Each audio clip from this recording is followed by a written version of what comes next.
Vivez votre vie avec audace, sous les ailes protectrices du Tout-Puissant, lorsque vous savez à quel point il vous aime en tant que Père. Rejoignez Joseph Prince dans ce message, à voir absolument, car il vous montre une clé essentielle pour marcher dans la protection divine.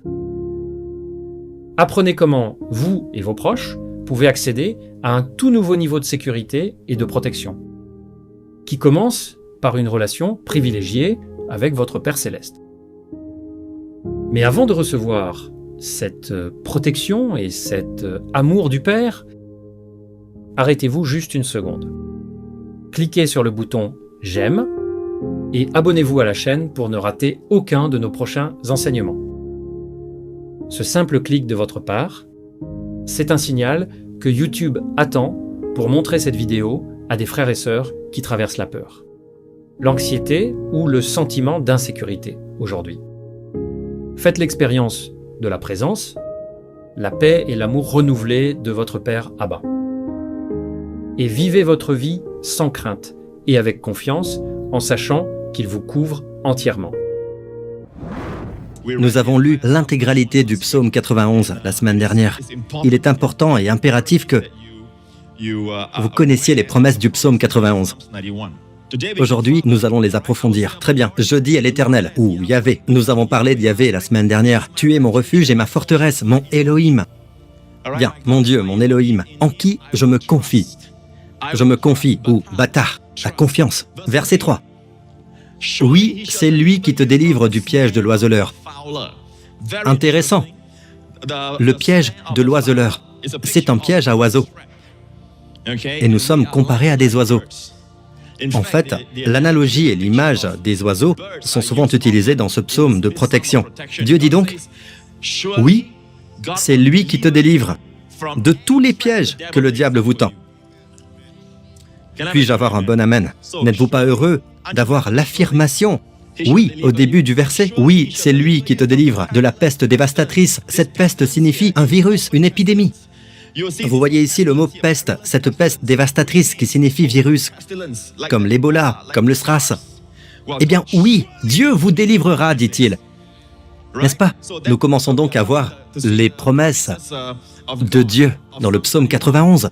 Et voici la promesse suivante. Il te couvrira de ses ailes et tu trouveras un refuge sous son plumage. Sa fidélité est un bouclier et une cuirasse. Dieu est ici représenté sous la forme d'un aigle. Et il est souvent représenté de cette manière dans de nombreuses écritures. Il te couvrira de ses ailes et tu trouveras la confiance sous son plumage. En y réfléchissant, il nous faut utiliser le langage de la Bible. Si la Bible dit que Dieu veut être un aigle pour nous protéger, nous nous demandons pourquoi. Mais vraiment pourquoi? Pourquoi un aigle? Et la dernière partie du verset dit, sa fidélité est un bouclier et une cuirasse. Un bouclier couvre la partie frontale d'une personne, tandis qu'une cuirasse est littéralement un bouclier qui entoure le corps. Il fait le tour de la personne. Comme dans les temps anciens, ils avaient une forteresse ou un fort, ou des murs qui font le tour. C'est une protection tout autour. Intéressant, la cuirasse.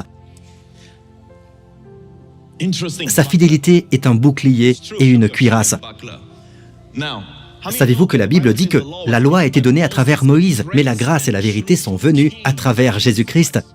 C'est pourquoi pour vivre les promesses du psaume 91, vous ne pouvez pas être sous la loi, car tous les noms de Dieu, du premier verset, Elion, El Shaddai, font référence à la promesse d'Abraham, à des gens qui sont sous la bénédiction d'Abraham et qui ne sont pas sous la loi.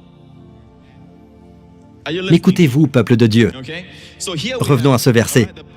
Il s'agit d'une analogie disant que Dieu te couvrira de ses ailes et tu trouveras un refuge sous son plumage. Sa fidélité, sa grâce, sa vérité, je vais vous le prouver. Ces ailes d'aigle sont une image de la grâce et ensuite de sa vérité. Nous avons les mots suivants, Chesed ve'emet, la grâce et la vérité dans l'Ancien Testament. Chesed ve'emet, comment le sais-je? Parce que le mot plumage est evra en hébreu et le mot pour elle est kanaf. À présent, canaf est un mot très intéressant car dans la Bible d'Arbi, il est dit « Et pour vous qui craignez mon nom ». Au dernier chapitre de tout l'Ancien Testament, Malachie, il est dit « Et pour vous qui craignez mon nom, se lèvera le soleil de justice, et la guérison sera dans ses ailes ». Kanaf veut littéralement dire « aile ». Et ensuite, regardez ceci. Je vais tout de suite vous prouver que les ailes d'aigle sont le quai de la grâce dans Exode 19. Exode 19. Connaissez-vous le chapitre 19 de l'Exode? Il précède le chapitre 20. N'est-ce pas une révélation? C'est dans Exode 20 que se trouvent les 10 commandements. C'est là que se trouvent les 10 commandements. Amen. C'est là que se trouvent les 10 commandements. Dans Exode 19, Dieu les a ramenés. Ils venaient de sortir d'Égypte il y a quelques semaines. Et Dieu les a amenés au mont Sinaï. Et Dieu leur a dit, lisez dans Exode 19, verset 3.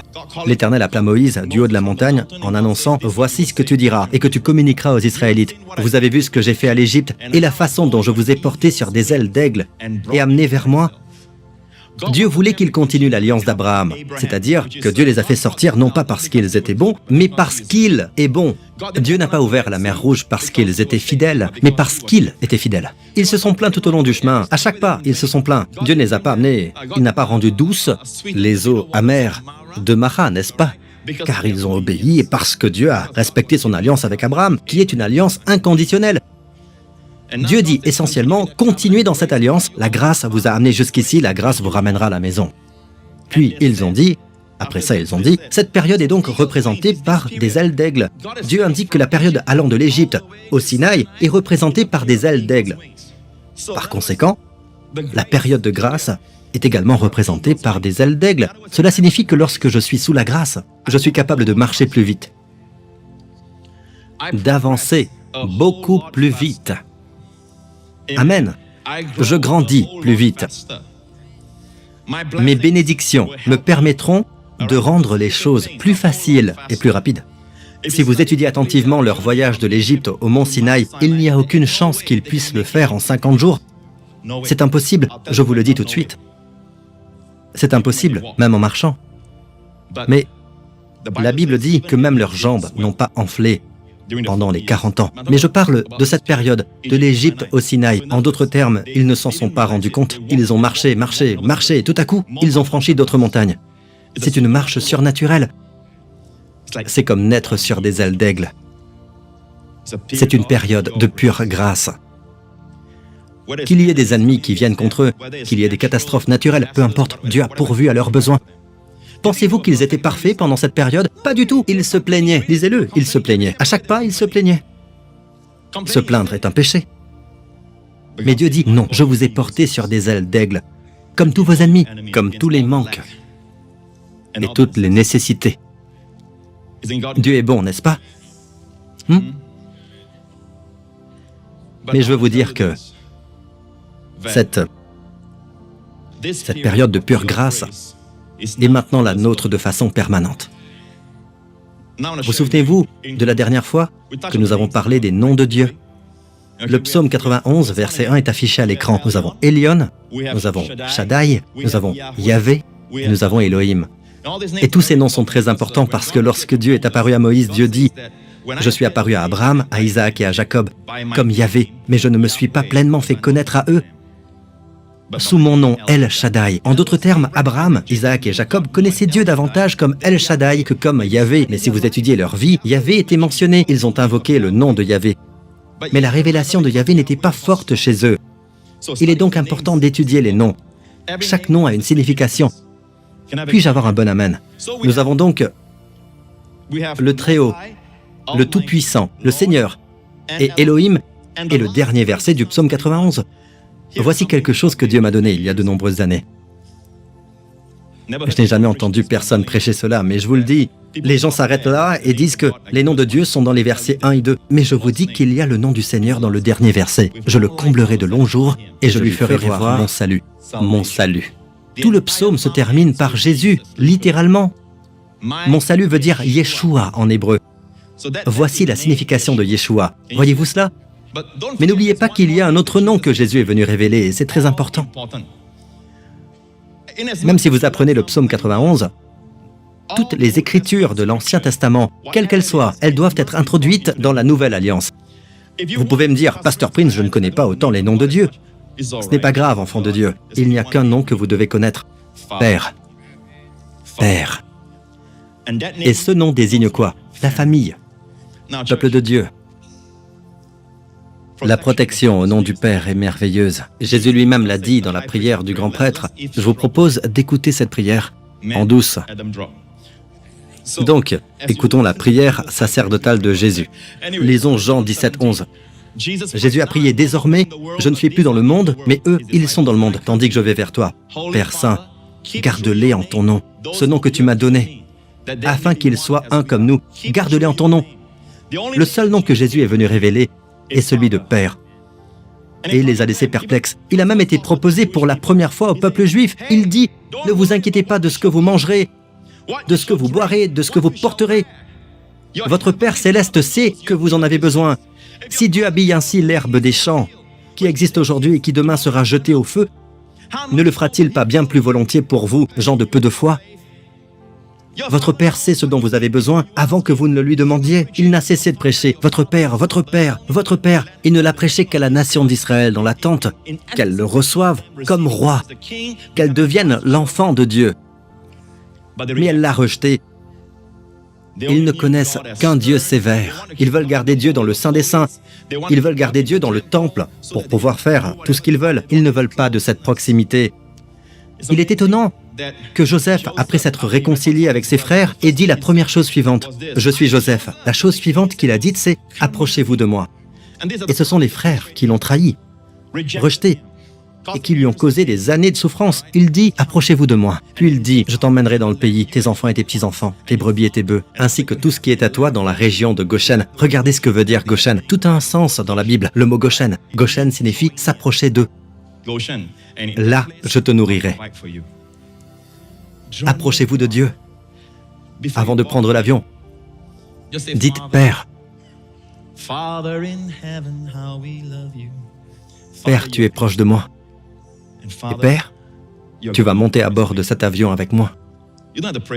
C'est bien mieux que de dire « Je revendique ceci, je le revendique ». Comme si qu'il suffisait d'appuyer sur un bouton pour que Dieu agisse. J'ai déjà appuyé, c'est à toi de jouer maintenant. C'est ton tour, manque pas ton tour. Et parfois nous pensons que notre confession, notre ceci ou notre cela... Mes amis, soyons réalistes. Allons, il ne s'agit pas de revendiquer des promesses sans s'approcher. Voyez-vous, ces promesses se trouvent dans l'ombre de ses ailes. Là où vous devez vous réfugier, il s'agit de proximité, d'amour, de famille. Vous savez que les seuls qui peuvent se réfugier sous les ailes de la maman aigle sont les petits aiglons, les siens.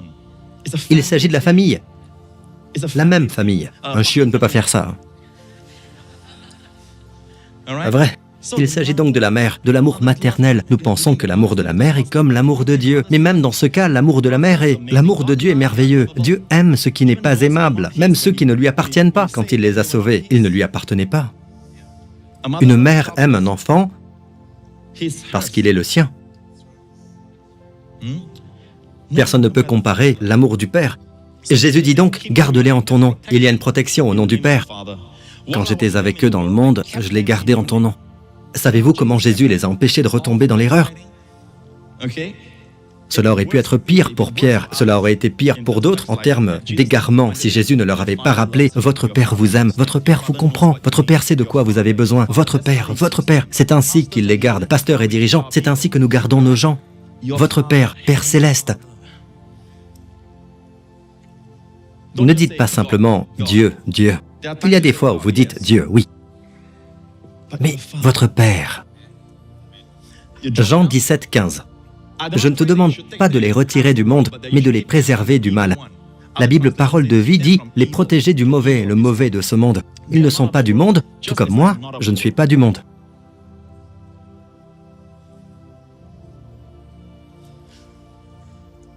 Pasteur Prince, il a prié pour ses disciples. Continuons. Je ne prie pas pour eux seulement, mais encore pour ceux qui croiront en moi à travers leurs paroles. C'est vous. C'est vous. Je ne prie pas pour eux seulement, mais encore pour ceux qui croiront en moi à travers leurs paroles. C'est vous. Dites Amen.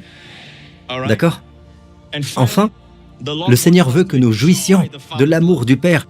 Jouissez de l'amour du Père. Et tout cela se termine par ces deux versets. Père juste, le monde ne t'a pas connu, mais moi, je t'ai connu.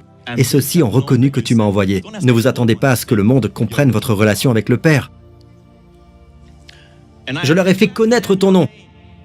Quel est ce nom? Quel est ce nom? Père. Je leur ai fait connaître, et je le leur ferai connaître encore, afin que l'amour dont tu m'as aimé soit en eux et que moi, je sois en eux. Comme c'est merveilleux. Magnifique. Genèse 22. Après cela, Dieu mit Abraham à l'épreuve. Il lui dit, « Abraham. » Celui-ci répondit, « Hineni. » Me voici. En hébreu, « Hineni. » Me voici. Dieu dit, « Prends ton fils unique, celui que tu aimes, Isaac. Va-t'en au pays de Morija. Et là, offre-le en holocauste sur l'une des montagnes que je t'indiquerai. Prends ton fils unique, celui que tu aimes, Isaac. » Réfléchissez-y. Abraham avait 2 fils, l'un est Ismaël. Pourquoi Dieu a-t-il dit « ton fils unique » ? Parce que Dieu parlait de son fils unique, le fils qu'il aimait. Nous savons tous que Dieu ne voulait pas d'une offrande humaine. Il s'agissait d'un test et d'une démonstration visuelle qui sera lu pour tous les temps, pour toutes les générations, afin de voir l'amour de Dieu. Car, mes amis, c'est la première fois que le mot « amour », « ahava », est mentionné dans la Bible. La première mention est ici. Et la première mention vous parle de l'amour du Père pour le Fils. Dieu savait que c'était difficile pour Abraham, mais c'était un homme de foi. Et il l'a offert sur le mont Morija. Puis, verset 6, Abraham prit le bois pour l'Holocauste. Par manque de temps, nous sauterons certaines parties. Il a fait 3 jours de voyage, dit la Bible. 3 jours de voyage. Si nous étions à Jérusalem, je pourrais vous montrer le chemin qu'ils ont emprunté jusqu'au mont Morija, qui est aujourd'hui le mont du Temple. La Bible dit que 2 jeunes hommes les suivaient avec un âne et du bois. Abraham leur dit, « Restez ici. Nous, mon fils et moi, irons jusque là-bas pour adorer. » C'est la première fois que le mot « adorer » est mentionné en français, mais c'est la 2e fois qu'il apparaît en hébreu. L'adoration implique la croix. Elle implique la rédemption. Lorsque Jésus a abordé le sujet de l'adoration avec la femme au puits, il lui a dit, « Ce sont là les adorateurs que recherche le Père. » Oh, c'est merveilleux, le Père recherche. Le Père recherche des adorateurs. C'est ce que le Fils a dit. Et c'est le Fils que Dieu aime. Vous voyez, vous ne saurez jamais à quel point Dieu vous aime tant que vous ne saurez pas à quel point Dieu aime son Fils, parce qu'il a donné son Fils pour vous. Alors, Abraham prit le bois pour l'Holocauste, le chargea sur son fils Isaac et porta lui-même le feu et le couteau. Ils marchèrent tous les 2 ensemble. Alors Isaac s'adressa à son père, Abraham, en disant, « Abi, mon père, Hineni, Beti, Bene, me voici mon fils. » Mon fils, ce n'est pas seulement Ben, de l'affection. Son cœur était rempli. Il avait compris ce qui allait se passer, mais son fils ne le savait pas. Il a dit, « Avi, mon père. » Il dit, « Hineni, Bene, me voici mon fils. » Isaac reprit, « Voici le feu et le bois, mais où se trouve l'agneau pour l'Holocauste? Où se trouve l'agneau pour l'Holocauste? » Abraham répondit, « Mon fils, Bene, Dieu pourvoira lui-même à l'agneau pour l'Holocauste. » Et le fils porta le bois qu'il déposa là. Abraham a dû avoir du mal à couvrir les yeux de son fils. Il était sur le point d'égorger son fils. Et la Bible dit que Dieu a dit, « Abraham, Abraham !» Il répondit, « Me voici. » L'ange dit, « Ne porte pas la main sur l'enfant, car je sais maintenant que tu crains Dieu et que tu ne m'as pas refusé ton fils unique. » Voyez-vous, comment savez-vous et comment savons-nous que Dieu nous aime? Parce que Dieu ne m'a pas refusé son fils. Il a donné son fils unique. Pour moi, pour nous. La seule différence est la suivante. Dieu a épargné le fils d'Abraham. Dieu a épargné à ce vieil homme la douleur de la mort de son fils. Mais Dieu n'a pas épargné son propre cœur. Et Dieu dit, « Regarde derrière toi. » Et il regarda derrière lui. Abraham leva les yeux et vit, derrière lui, un bélier retenu par les cornes dans un buisson. Il alla prendre le bélier et l'offrit en holocauste à la place de son fils. Dieu a donc épargné Abraham. Il ne s'est pas épargné lui-même. Encore une fois, je lisais ceci. Et j'ai toujours pensé que la raison pour laquelle le bélier est pris, et c'est vrai, C'est que Dieu veut une offrande sans tache, sans lacération. Et si le bélier avait été attrapé et qu'il avait déchiré sa fourrure, sa peau, une peau délicate, ce ne serait plus une offrande parfaite. Mais il a été retenu par les cornes. Ce n'est pas comme si... Écoutez, les béliers ne sont pas stupides. Les petits agneaux, peut-être, mais les béliers, eux, sont mûrs. Malgré cela, il s'est fait piéger. Il s'est donné, en fait. Je crois que Jésus a lutté pour aller à la croix. Quand il s'est allongé sur la croix, sur le sol, cela stupéfiait tout le monde. Je crois qu'il n'y est pas allé en résistant, en se faisant traîner, en donnant des coups de pied, d'accord? Mais Jésus y est allé et s'est livré. L'histoire se termine ainsi. Abraham retourna vers ses serviteurs. Ils se levèrent et repartirent ensemble. Attendez un peu. Abraham retourna vers ses serviteurs. Qu'en est-il d'Isaac? Il n'est pas mentionné. Selon Dieu, un seul homme est descendu. L'offrande est faite. Verset 20. Après cela, on annonça à Abraham, « Milca a aussi donné des fils à ton frère Nachor. » Pourquoi le chapitre se termine-t-il par « Ton frère a un fils » ? C'est ainsi que le chapitre se termine. Pourquoi? Si vous continuez à lire, pas dans ce verset, mais dans d'autres versets, quelques autres, je dirais, dans environ 4 autres versets, il est dit que Nachor a donné naissance à Bethuel, son fils, et que Bethuel a donné naissance à Rebecca, l'épouse d'Isaac. En d'autres termes, Abraham est descendu comme si Isaac n'était pas descendu. En réalité, Isaac est descendu dans l'histoire, mais aux yeux du Saint-Esprit, c'est la croix de Jésus-Christ. Et maintenant, le point central, la fin du chapitre, c'est l'Église. Sans la croix, il n'y aura pas d'Église. L'Église n'est pas définie par des vitraux ou des bâtiments. L'Église est l'organisation la plus puissante, la plus bénie, la plus réussie de tout l'univers que Dieu a imaginé. Nous espérons que ce message du pasteur Joseph Prince a fortifié votre foi. N'oubliez pas, votre vitalité est un cadeau de Dieu qui se renouvelle chaque jour. Si ce message a touché votre cœur et que vous désirez donner un sens nouveau à votre vie, nous aimerions vous offrir une opportunité précieuse, celle de faire de Jésus le Seigneur de votre vie. Voulez-vous prier avec moi? Dites simplement ces mots. Seigneur Jésus, je reconnais mes péchés et je m'en repens. Je t'invite à venir dans mon cœur. Je fais de toi mon Seigneur et mon Sauveur personnel.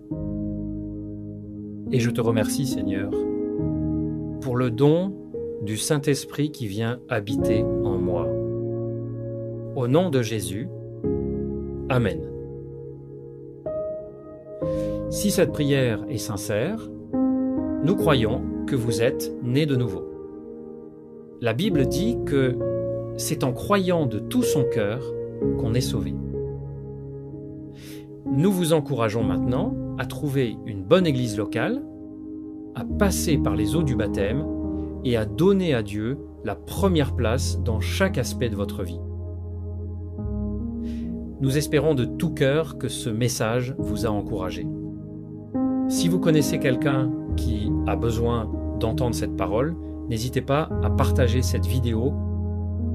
Ensemble, sur Maranatha, nous voulons édifier le corps de Christ et propager l'Évangile.